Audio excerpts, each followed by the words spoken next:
En el centro educativo Ñeputubó, padres de familia y alumnos se manifestaron para exigir el pronto esclarecimiento de un presunto caso de abuso a una niña de 9 años que asiste a la institución.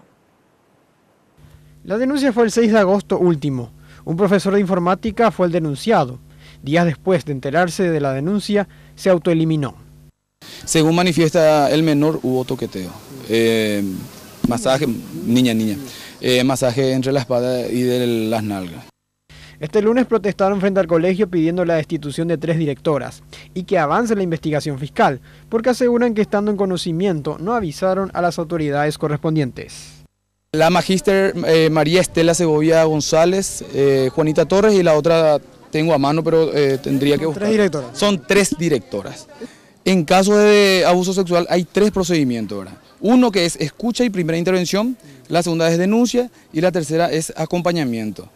En la escucha y primera intervención está bien, la denuncia no se realizó al día siguiente por los mismos padres. ¿Qué significa? Que la institución no realizó la denuncia como correspondía.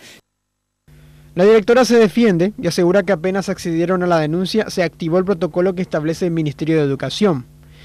Desde el momento que se recibió la denuncia, se decidió apartar a la persona denunciada de la función que desempeñaba en la institución y él fue puesto a disposición del Departamento de Recursos Humanos de la cooperativa. Al día siguiente se realizaron entrevistas tanto a docentes como a niños y estábamos en ese proceso. También aseguran que van a colaborar en todo lo que sea necesario con el MEC y la Fiscalía.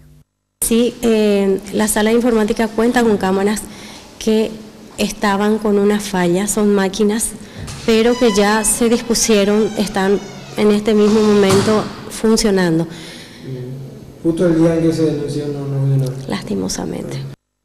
La agente del Ministerio Público, Ana Girala, anunció que va a revisar el caso y que estará convocando a las partes a fin de definir si hubo o no ocultamiento de datos ante este y otros casos de supuesto abuso dentro del centro educativo, que es privado y dependiente de la cooperativa San Lorenzo.